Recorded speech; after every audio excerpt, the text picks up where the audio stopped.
안녕하세요. 잼잼라디오 시청자 여러분. 저는 올해로 58이 된 한정희라고 합니다. 아들 결혼 앞두고 상견례 자리에서 예비 사돈에게 봉변을 당한 사람이기도 하죠. 벌써 몇 달이 지났지만 그때를 떠올리면 가슴이 답답해져서 누군가에게 하소연이라도 하면 좀 나아질까 싶어 이렇게 사연을 보내게 됐습니다. 당시만 해도 저는 드디어 고생 끝에 아들 장가 보내는구나 했었는데 오히려 지금은 파혼이 돼서 아들 인생이 좀 나아진 건지 이게 좋은 파혼이었는지 헷갈리네요. 그럼 그때 있었던 이야기를 지금부터 솔직하게 말씀드려 볼게요. 아참, 그 전에 구독과 좋아요 한 번씩 눌러주시면 감사하겠습니다. 그럼 오늘 이야기 시작하도록 할게요. 저는 어릴 때 부모님이 일찍 세상을 떠나셨습니다.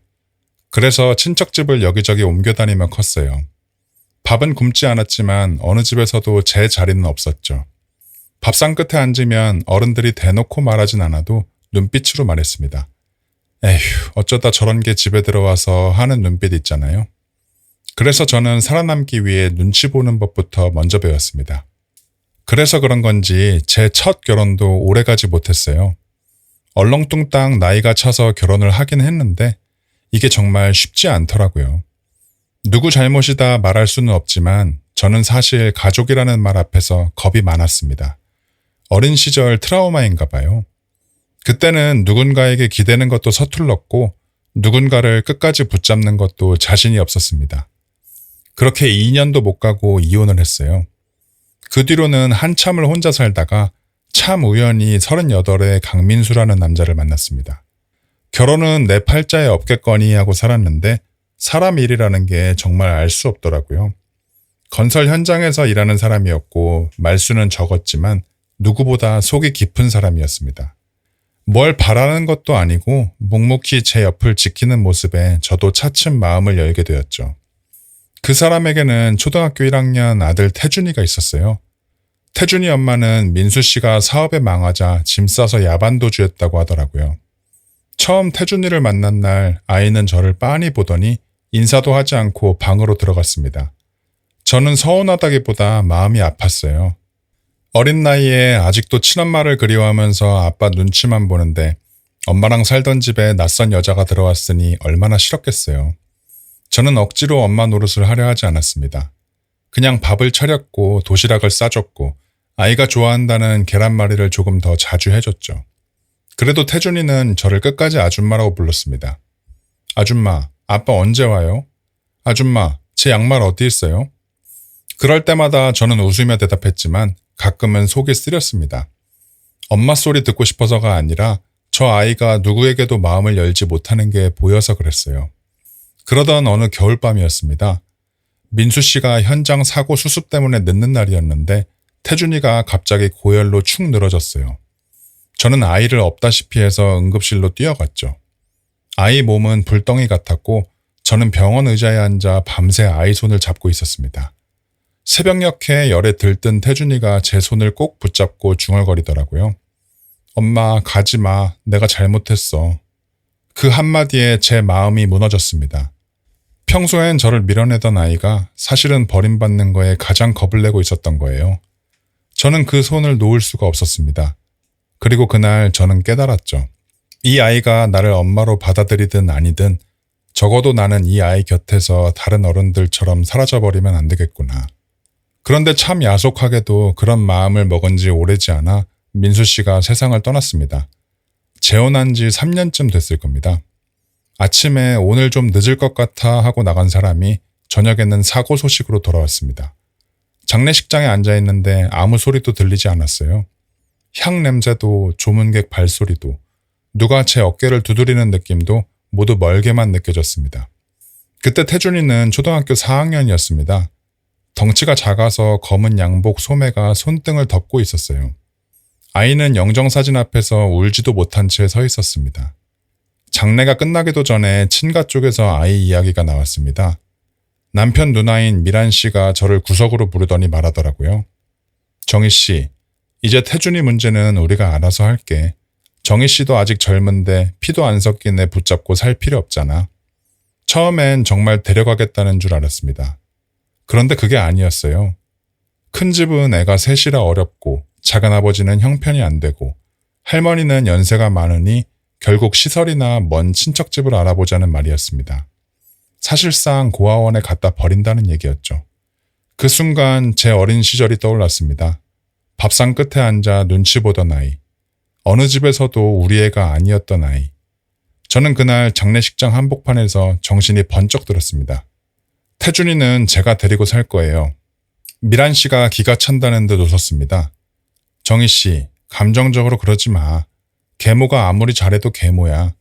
애가 커서 고마워할 것 같아? 계모라. 어쩌면 맞는 말일지도 모르겠네요. 저는 태준이를 낳은 사람이 아니니까요. 하지만 그날 제 치마 끝을 말없이 잡고 있던 아이를 두고 저는 돌아설 수 없었습니다. 나도 버려져 봤는데 내가 어떻게 저 아이를 버리나요? 그렇게 태준이는 저와 살게 됐습니다. 남편이 남긴 돈은 장례비와 밀린 대출을 정리하고 나니 얼마 남지 않았어요. 저는 작은 월세방으로 옮겼고 시장 분식집에서 일하기 시작했습니다. 새벽에는 김밥을 말고 낮에는 홀을 보고 밤에는 설거지를 했습니다. 몸은 녹초가 됐지만 집에 돌아오면 태준이 밥은 꼭 새로 차렸습니다. 아이가 먹든 안 먹든 밥상만큼은 식지 않게 해주고 싶었거든요. 하지만 태준이는 쉽게 마음을 열지 않았어요. 학교에서 계모랑 산다는 말로 놀림을 받고 친구랑 싸운 날 제가 학교로 달려갔더니 아이가 이를 악물고 말했습니다. 아줌마가 뭔데 여기까지 와요? 그 말에 숨이 턱 막혔습니다. 선생님도 당황했고 저도 아무 말 못했습니다. 그래도 아이 앞에서 울 수는 없었습니다. 저는 억지로 웃으며 말했습니다. 네 보호자니까 왔지. 그날 집에 돌아와 설거지를 하면서 수도꼭지를 더 세게 틀어놓고 울었습니다. 태준이가 공부에 재능이 있다는 건 중학교에 올라가면서 알게 됐어요. 중학교 1학년 2학기쯤 담임선생님이 저를 따로 불러 말하더라고요. 이 아이는 제대로 밀어주면 크게 될 수 있습니다. 그 말이 제 마음에 깊이 박혔습니다. 저는 낮에는 분식집에서 일하고 밤에는 병원 청소를 하고 있었어요. 주말에는 요양보호사 일도 했고요. 몸이 힘들어도 아득바득 일했던 건 제가 돈이 부족해서 태준이 공부를 못 시킬까봐 그게 무서워서 그랬습니다. 태준이는 여전히 저를 아줌마라고 불렀어요. 그래도 아주 조금씩 달라지는 순간들이 있었습니다. 예전엔 제가 싸준 도시락을 반도 안 먹고 가져왔는데 어느 날부터 도시락통이 깨끗하게 비워져 돌아왔습니다. 제가 모른 척하며 오늘은 배가 많이 고팠나 보네 했더니 태준이가 시선을 피하며 말했습니다. 그냥 버리기 아까워서요. 저는 그날 밤 도시락통을 씻으며 웃었습니다. 그래, 그렇게라도 먹어줬으면 됐다. 어느 날은 분식집에서 기름이 튀어 손등을 뒤었습니다. 별일 아니라고 생각하고 대충 찬물에 식혔는데 집에 와서 밥을 차리다 보니 손등이 빨갛게 부어 있었습니다. 태준이는 그걸 보고도 아무 말도 하지 않았죠. 그런데 다음 날 아침 출근 준비를 하는데 식탁 위에 화상 연고가 하나 있는 거예요. 저는 그걸 손에 들고 한참 서 있었습니다. 아직 엄마라고 부르는 건 힘들어도 이 아이가 나를 봐주고 있기는 하는구나 싶었습니다. 태준이가 고등학교 올라가면서부터는 성적 때문에 예민해진 날이 많아지더라고요. 한 번은 모의고사 성적표를 숨겼다가 제게 들킨 적이 있습니다. 저는 성적표를 보고도 별말을 하지 않았죠. 밥부터 먹어. 그래야 뭐라도 하지. 그때 태준이가 툭 묻더라고요. 아줌마는 내가 잘 되면 뭐가 좋아요? 저는 잠시 생각하다가 말했습니다. 네가 혼자 힘으로 당당하게 살아가는 걸 보고 싶은 거야. 난 그거면 충분해. 태준이는 그 말에 대답하지 않았지만 그 뒤로 더 독하게 공부했습니다. 저는 그 모습이 마음이 아프기도 하고 대견하기도 했어요. 그러다 태준이가 대학에 들어간 뒤 일이 하나 터졌습니다. 제가 식당 마감을 하다가 갑자기 어지러워 쓰러진 겁니다. 눈을 떠보니 병원이었고 태준이가 제 옆에 앉아 있었어요. 얼굴이 하얗게 질려 있더라고요. 병원 접수할 때 제 신분증이 필요해서 가방을 열었다고 했습니다. 거기서 태준이는 제 통장과 영수증들을 봤다고 했어요. 학원비 납부 내역, 독서실비, 로스쿨 준비 비용으로 따로 모으고 있는 돈, 그리고 제가 몇 번이나 미뤄둔 건강검진 예약표까지요. 태준이는 종이들을 준 채 한참 말이 없었습니다. 그러다 병실 밖 복도에서 제 앞에 섰습니다. 왜 말 안 했어요? 뭘? 아픈 거요. 돈 없는 거요. 내 돈 때문에 병원 미룬 거요. 제가 괜찮다고 하려는데 태준이가 먼저 제 손을 잡았습니다. 그리고 아주 작은 목소리로 말하더군요. 죄송합니다. 그리고 고마워요. 그 한마디에 그동안 참았던 게 다 무너질 뻔했습니다. 저는 아이가 고맙다고 말해주길 바란 적은 없었어요. 그냥 미워하지만 않았으면 했습니다. 그런데 그날 태준이가 처음으로 제가 살아온 세월을 이해해 준 것 같았습니다. 그렇다고 우리 둘 사이가 갑자기 좋아진 건 아니었어요. 오히려 그 뒤로도 한동안은 말수가 적었습니다. 대신 행동이 달라지더라고요. 제 병원 예약 날짜를 챙겼고 식당 마감 시간에 맞춰 데리러 왔고 늦게 들어오면 짧게 문자를 보냈습니다. 밥 먹었어요? 그 문자 하나가 얼마나 고마웠는지 여러분은 모를 거예요. 대학 졸업식 날 저는 꽃다발을 들고 멀찍이 서 있었습니다. 다른 아이들은 부모와 사진을 찍는데 저는 괜히 방해될까봐 뒤에 서 있었습니다. 그때 태준이가 사람들 사이를 지나 제 쪽으로 걸어왔습니다. 어머니, 같이 사진 찍어요. 처음엔 제가 잘못 들은 줄 알았습니다. 주변이 시끄러워서 그런 줄 알았어요. 그런데 태준이가 다시 말했습니다. 어머니, 여기 보세요. 그 순간 저는 카메라 앞에서 웃어야 하는데 눈물이 먼저 나왔습니다. 그렇게 오랫동안 기다렸던 말이었는데 막상 그 상황이 오니 아무 말도 할 수가 없더라고요. 저는 꽃다발을 들고 울고 태준이는 어색하게 웃었습니다. 그 사진은 아직도 제 서랍 속에 있어요. 제게는 어떤 상장보다 귀한 사진입니다. 태준이는 그 뒤로 로스쿨에 갔고 정말 이를 악물고 공부했습니다. 장학금도 받고 아르바이트도 하며 버텼죠. 제가 도우려고 하면 오히려 저를 말렸습니다. 어머니, 이제 제가 할게요. 병원부터 제대로 다니세요. 그리고 몇 년 뒤 태준이는 변호사 시험에 합격했습니다. 그날 저희 집은 난리가 났었죠. 사실 난리라고 해봤자 저와 태준이 둘뿐이었지만요. 저는 치킨 2마리를 사왔고 태준이는 제 잔에 맥주를 따라주며 말했습니다. 어머니, 저 때문에 아버지 돌아가시고 그동안 고생 많으셨죠? 이제 제가 효도하면서 살게요. 그래, 우리 아들, 내 아들, 고맙다. 그 말을 하는데 목이 메었습니다. 장례식장에서 계모라는 말을 들었던 날, 학교 상담실에서 아줌마가 뭔데 오냐는 말을 들었던 날, 밤마다 청소를 하며 허리를 펴지 못했던 날들이 한꺼번에 떠올랐죠. 하지만 그 모든 시간이 태준이 이 아이를 여기까지 데려온 거였다면 저는 몇 번이라도 할 수 있었습니다. 처음으로 제 자신이 조금 자랑스럽더라고요. 얼마 뒤 태준이는 검사 임용 예정 통보를 받았습니다. 저는 그게 얼마나 큰일인지 정확히는 몰라도 아이 얼굴만 봐도 알 수 있었습니다. 태준이가 종이를 들고 들어와 말했어요. 어머니, 저 검사가 될 것 같습니다. 저는 남편 생각이 났습니다. 민수 씨가 살아있었다면 얼마나 좋아했을까.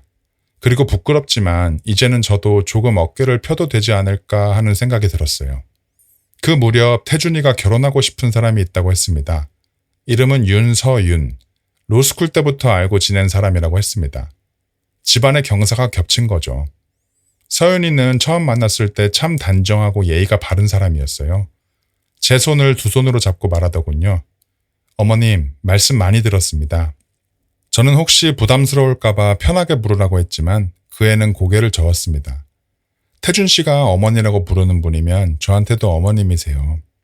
그 말을 듣고 저는 이 결혼을 반대할 이유가 없다고 생각했습니다. 그런데 문제는 그 다음부터였어요. 결혼 이야기가 오가면서 서윤이보다는 그 부모 쪽이 묘하게 거슬리더라고요. 그분들은 태준이가 어떤 사람인지보다 검사 임용이 언제인지, 어느 쪽으로 발령 날 가능성이 있는지, 앞으로 법조계 인맥은 어떻게 되는지를 더 궁금해했습니다. 처음엔 예비 사위가 자랑스러워서 그러겠거니 했는데 말끝마다 검사 사위라는 단어가 붙는 걸 보면서 제 마음 한쪽이 조금씩 불안해졌습니다. 상견례 날짜가 잡힌 뒤부터 태준이 표정이 이상했습니다. 밥을 먹다가 휴대폰을 보고는 화면을 엎어두고 제가 왜 그러냐고 물으면 아니에요 하고 넘어갔어요. 저는 더 캐묻지 않았죠. 그렇게 시간이 지나 상견례 날이 되었습니다. 저는 며칠 전부터 옷장을 열었다 닫았다 했었어요. 제대로 된 자리에 입고 갈 옷이 별로 없었습니다. 결국 몇 년 전에 사두고 아껴 입던 남색 원피스를 꺼냈죠. 거울 앞에 서니 어색했습니다. 손등은 거칠고 머리를 아무리 빗어도 시장에서 일한 티가 나는 것 같았습니다. 태준이가 저를 보고 말했어요. 예쁘네요. 저는 괜히 웃었습니다. 네가 결혼한다니까 엄마도 꾸며보네. 그 말을 하고 제가 먼저 놀랐습니다. 예전 같으면 제 입으로 엄마라는 말을 못했을 겁니다. 그런데 태준이는 아무렇지 않게 제 가방을 들어주며 말했습니다. 늦겠어요. 얼른 가요, 어머니. 상견례 장소는 꽤 비싼 한정식 집이었습니다. 방으로 안내받아 들어가니 서윤이와 부모님이 먼저 와 있었습니다. 서윤이는 저를 보자마자 자리에서 일어나 인사했습니다. 그런데 그 어머니인 오혜란 씨는 웃으면서도 제 옷차림을 위아래로 훑었습니다. 아주 짧은 순간이었지만 사람 기분 나쁘게 하는, 평가하는 눈빛이었습니다. 서윤이 아버지인 윤문식 씨는 태준이 손을 잡고 크게 웃었습니다. 아이고, 우리 검사 사위 오셨네. 태준이는 정중히 말했습니다. 아직 임용 전입니다. 그렇게 부르지 않으셔도 됩니다. 에이, 그게 그거지 뭐. 금방 될 건데. 처음에는 분위기가 나쁘지 않은 듯 했습니다. 음식도 나오고 서로 안부도 물어봤어요. 하지만 시간이 갈수록 대화는 자꾸 이상한 쪽으로 흘러갔습니다. 윤문식 씨는 태준이 보고 어느 지역으로 발령 날 가능성이 있냐, 선배 검사들은 많이 아냐, 법조계는 동기 인맥이 중요하지 않냐는 말을 계속했습니다. 요즘 같은 세상엔 사람 하나 잘 아는 게 재산이야. 그렇지, 태준군? 태준이는 물잔을 내려놓으며 말했습니다. 저는 그렇게 생각하지 않습니다. 방 안 공기가 살짝 굳었습니다. 윤문식 씨는 헛웃음을 치며 참 반듯하네 하고 넘겼지만 그 말이 칭찬처럼 들리지는 않았습니다. 그러다 오혜란 씨가 저를 향해 몸을 돌렸습니다. 어머님은 태준 씨 어릴 때부터 키우셨다고요? 네, 초등학교 때부터 같이 살았습니다. 참 대단하시네요. 피 한 방울 안 섞인 아이 키우는 게 보통 일은 아닌데. 말은 칭찬이었지만 제 속은 따끔했습니다. 저는 그냥 웃으며 말했습니다. 제 아이처럼 키웠죠. 오혜란 씨가 고개를 끄덕였습니다. 그렇죠. 마음으로는 그러실 수 있죠. 저는 물을 한 모금 마셨습니다. 태준이가 제 쪽을 봤고 저는 괜찮다는 듯 고개를 끄덕였습니다. 아이 결혼 이야기하는 좋은 자리니까 그냥 넘어가고 싶었습니다. 그런데 오혜란 씨는 멈추지 않았습니다. 그럼 태준 씨 친어머니 쪽은 결혼식에 연락을 하시나요?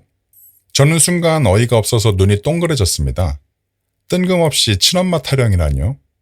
서윤이가 작게 엄마 하고 불렀지만 오혜란 씨는 모른 척했습니다. 태준이가 낮게 말했습니다. 그 이야기는 여기서 할 필요 없습니다.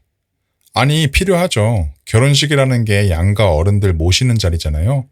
나중에 친어머니가 나타나서 섭섭하다 하면 모양이 그렇잖아요.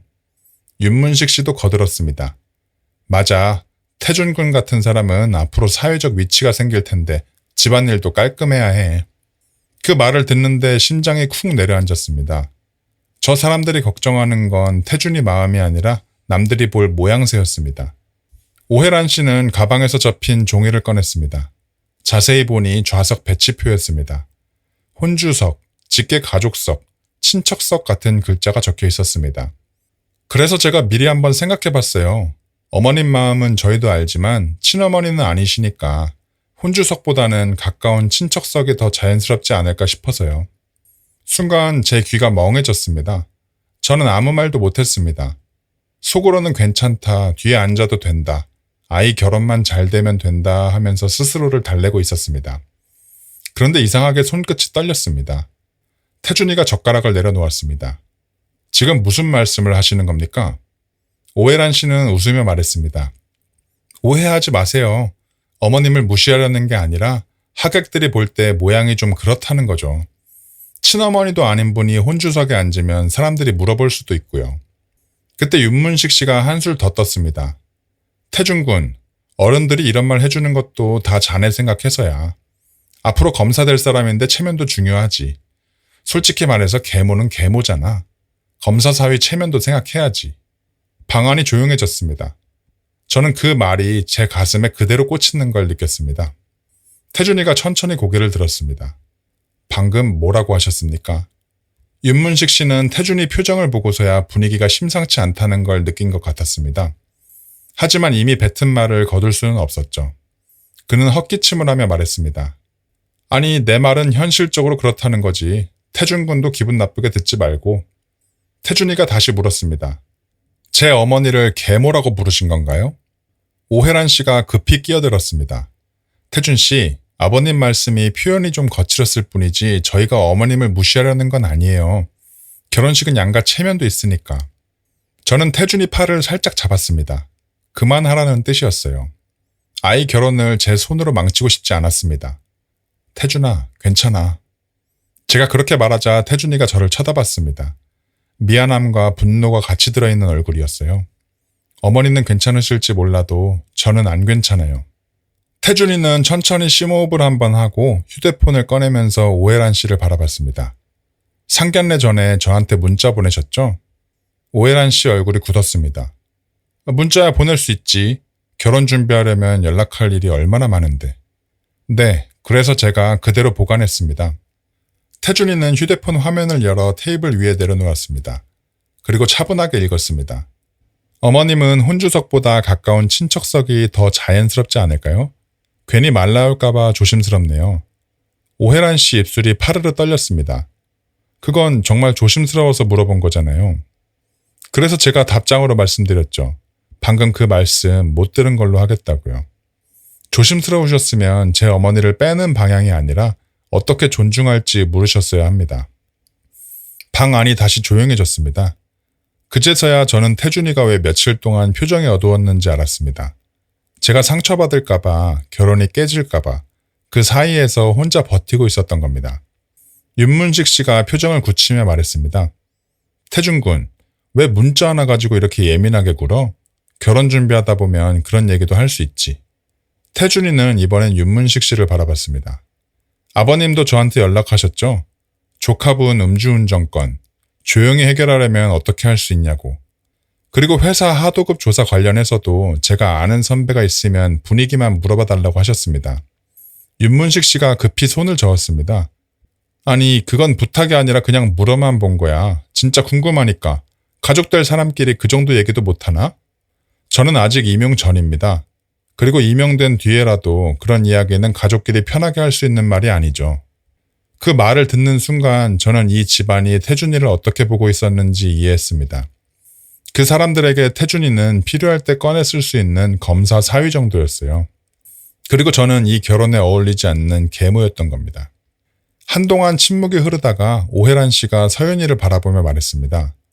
서윤아, 너도 뭐라고 말 좀 해봐. 우리가 뭘 그렇게 잘못했니? 결혼 준비하다 보면 집안끼리 조율할 수도 있는 거잖아. 하지만 그 순간 서윤이는 아무 말도 못했습니다. 정확히 말하면 누구 편에도 서지 못한 거겠죠. 태준이가 서윤이를 바라보며 조용히 물었습니다. 자기는 부모님이 저러시는 거 미리 알고 있었어? 서윤이는 한참 아무 말도 못하다가 마지못해 고개를 끄덕였습니다. 알고는 있었지만 부모님이 저러셔서 나도 뭐라고 얘기를 못했어. 태준이는 잠시 눈을 감았습니다. 그때 윤문식 씨가 목소리를 높였습니다. 젊은 사람이 너무 예민하네. 세상 살다 보면 서로 도움 주고받는 거야. 나도 태준 군한테 뭐 불법을 해달라고 한 것도 아니고 알아만 봐달라고 한 거잖아. 말이야 그렇게 할 수 있지. 태준이는 다시 휴대폰을 꺼냈습니다. 알아봐달라는 건지 불법 청탁이었는지 통화 녹음 들어보시겠어요? 윤문식 씨 얼굴이 하얗게 질렸습니다. 뭐? 그날 말씀이 너무 이상해서 통화하다 중간에 녹음해놨습니다. 태준이가 파일을 열었어요. 휴대폰에서 윤문식 씨 목소리가 흘러나왔습니다. 조카 거는 나중에 절차만 좀 봐주고 우리 회사 일도 괜히 크게 안 번지게 분위기만 알아봐줘. 하도급 업체가 좀 속을 썩여야 말이지. 마음 같아서는 계약 해지해버리고 싶은데 이놈들이 보통 놈들이 아니야. 이게 위에다가 한두 푼 먹여서 해결될 일이 아니겠더라고. 우리 예비 사위님이 조금만 힘써주면 좋겠는데. 막말로 검사 사위 백으로 이 정도도 못하나? 서윤이 생각해서라도 깔끔하게 결혼식 전에 해결 좀 해주게나. 부탁 좀 하네 내가. 농담처럼 웃는 목소리였습니다. 하지만 그 방 안에서는 아무도 웃지 못했습니다. 오해란 씨는 손으로 입을 막았고 윤문식 씨는 자리에서 벌떡 일어났습니다. 이걸 지금 사람들 앞에서 틀어? 이건 예의가 아니지. 태준이가 고개를 들었습니다. 제 어머니를 계모라고 부르며 혼주석에서 빼려는 건 예의입니까? 윤문식 씨는 대답하지 못했습니다. 태준이는 휴대폰을 다시 집어들고 천천히 말했습니다. 저는 오늘 이 자리에서 확실히 알았습니다. 여러분이 원하신 건 사위가 아니라 검사라는 명함이 필요하셨던 겁니다. 오해란 씨가 그제야 다급하게 웃었습니다. 아니에요, 태준 씨. 우리가 표현이 서툴렀어요. 어머님께도 죄송하고요. 혼주석 당연히 앉으셔야죠. 제가 언제 안 된다고 했나요? 저는 그 뻔뻔함에 말문이 막혔습니다. 방금 전까지 모양이 이상하다던 사람이 이제 와서 언제 그랬냐는 얼굴을 하고 있었죠. 태준이는 조금도 흔들리지 않았습니다. 방금 말씀하셨습니다. 제 어머니는 친어머니가 아니니 친척석이 자연스럽다고요. 그리고 아버님께서는 계모는 계모라고 하셨습니다. 그런 뜻이 아니었다니까요. 그럼 어떤 뜻일까요? 오해란 씨는 대답하지 못했습니다. 태준이는 자리에서 일어났습니다. 그리고 제 옆으로 와서 섰습니다. 저를 낳은 사람은 따로 있습니다. 하지만 저를 먹이고 입히고 학교 보내고 아플 때 병원 데려가고 제가 사람 구실할 때까지 버텨준 사람은 여기 계신 한정희 여사님 한 분뿐입니다. 제 눈에서 눈물이 흘렀습니다. 참으려고 했는데 안 됐습니다. 태준이는 계속 말했습니다. 제 어머니를 부끄러운 사람처럼 뒤로 밀어내고 저한테는 사위라는 이름으로 청탁을 하려는 집안이라면 저는 그 집안과 인연 맺지 않겠습니다. 서윤이가 울면서 자리에서 일어났습니다. 태준 씨, 제발 내가 잘못했어. 부모님 대신 내가 사과할게. 서윤이는 그대로 주저앉듯 울었습니다. 저도 마음이 찢어졌습니다. 윤문식 씨는 그제야 태도를 바꿨습니다. 태준 군, 내가 말이 지나쳤네. 녹취도 지우고 문자도 없던 걸로 하자고. 결혼이 애들 장난도 아니고 이렇게 엎으면 양가 체면이 뭐가 되나. 끝까지 체면이었습니다. 그 사람 머릿속에서는 오직 남들 눈밖에 없었던 겁니다. 오혜란 씨가 제 앞으로 다가와 손을 잡으려고 했습니다. 정희 씨, 아니 어머님, 제가 정말 몰라서 그랬어요. 태준 씨가 어머님을 이렇게까지 생각하는 줄 알았으면 그런 말 안 했죠. 저는 그 손을 피했습니다. 그걸 알아야만 그렇게 말씀하시지 않는 건가요? 제 목소리는 떨렸지만 끝까지 말했습니다. 사람을 사람으로 보면 처음부터 그런 말씀 못 하셨을 겁니다. 오혜란 씨 얼굴이 빨개졌습니다. 저는 더 말하지 않았어요. 태준이는 제 가방을 들어주고 조용히 말했습니다. 어머니, 나가시죠. 그렇게 우리는 한정식 집을 나왔습니다. 차에 타자마자 제가 제일 먼저 한 말은 미안하다는 말이었어요. 나 때문에 결혼이 깨졌네. 태준이는 운전대를 잡은 채 고개를 저었습니다. 어머니 때문이 아니에요. 오히려 제가 사람 잘못 본 게 밝혀진 거죠. 그 말을 듣는데 또 눈물이 났습니다. 세월이 참 이상하죠. 제가 평생 아이를 지켰다고 생각했는데 어느새 그 아이도 저를 지킬 만큼 커 있었습니다. 파혼 뒤가 편하기만 했던 건 아닙니다. 서윤이는 며칠 동안 태준이에게 연락했고 한 번은 저에게도 찾아왔습니다. 눈이 퉁퉁 부은 채 집 앞에 서 있더라고요. 어머님, 정말 죄송합니다. 제가 그때 바로 막았어야 했는데 못했어요. 저는 그 아이가 안쓰러웠습니다. 하지만 태준이와 다시 잘해보라고 말하지 못하겠더라고요. 그건 제가 결정할 일이 아니기도 했고 무엇보다 제 아들이 또 그런 자리에서 혼자 싸우게 하고 싶지 않았습니다. 저는 조용히 말했습니다. 서윤 씨는 좋은 사람이에요. 그런데 좋은 사람도 지켜야 할 때 지키지 못하면 누군가는 크게 다쳐요. 서윤이는 아무 말도 못하고 울었습니다. 저도 마음이 아팠습니다. 하지만 태준이는 결정을 바꾸지 않았습니다. 윤문식 씨 쪽에서도 몇 번 연락이 왔다고 합니다. 녹취와 문자를 없던 일로 해달라. 결혼은 아니더라도 서로 얼굴 붉히는 일은 만들지 말자. 태준이는 단호했습니다. 사실 태준이가 무슨 권한을 행사한 건 아닙니다. 아직 임용 전이었고 그런 일을 해서는 안 된다는 것도 누구보다 잘 아는 아이니까요. 다만 자신에게 온 청탁성 연락을 지도 교수와 상의했고 앞으로 그런 연락을 받지 않겠다는 뜻을 분명히 했습니다. 그게 전부였어요. 그런데도 그 집안은 난리가 났습니다. 아마 스스로 찔리는 게 많았기 때문이겠죠. 얼마 지나지 않아 윤문식 씨 회사가 하도급 대금 문제로 조사를 받는다는 이야기가 지역 신문에 실렸습니다. 그 일이 태준이 때문이라고 단정할 수는 없겠죠. 다만 세상 일이 그렇잖아요. 일이란 게 덮으려고 하면 할수록 더 크게 드러나니까요. 그리고 뜬금없이 친가 쪽에서도 연락이 왔습니다. 사별한 남편 누나인 미란 씨였습니다. 몇 년 동안 명절 안부 문자 하나 없던 사람이 태준이가 검사 임용을 앞두자 슬슬 연락을 하더니 파혼 소식을 듣고는 되레 화를 냈습니다. 정희 씨, 애 결혼 문제에 너무 나선 거 아니야? 개모면 뒤에서 조용히 있어야지. 괜히 혼주 행세하려다가 애 인생 망친 거 아니냐고. 예전 같으면 저는 속으로만 사귀었을 겁니다. 그런데 이제는 아니었어요. 저는 차분하게 말했습니다. 태준이 결혼 망친 건 제가 아니라 그쪽 집안이에요. 그리고 형님, 십몇 년을 연락 없다가 이렇게 전화하시는 거 너무 티난다고 생각하지 않으세요? 남편 죽고 태준이 시설에 보내겠다고 하시던 분이 이제 와서 할 소리는 아닌 것 같은데 앞으로 연락 안 하셨으면 좋겠네요. 전화기 넘어가 조용해졌습니다. 미란 씨는 뭐라고 더 말하려다 끊어버렸습니다. 속이 다 시원하더군요. 그 뒤로 시간이 조금 흘러 태준이는 임용식을 치렀습니다. 저는 며칠 전부터 잠을 제대로 못 잤습니다.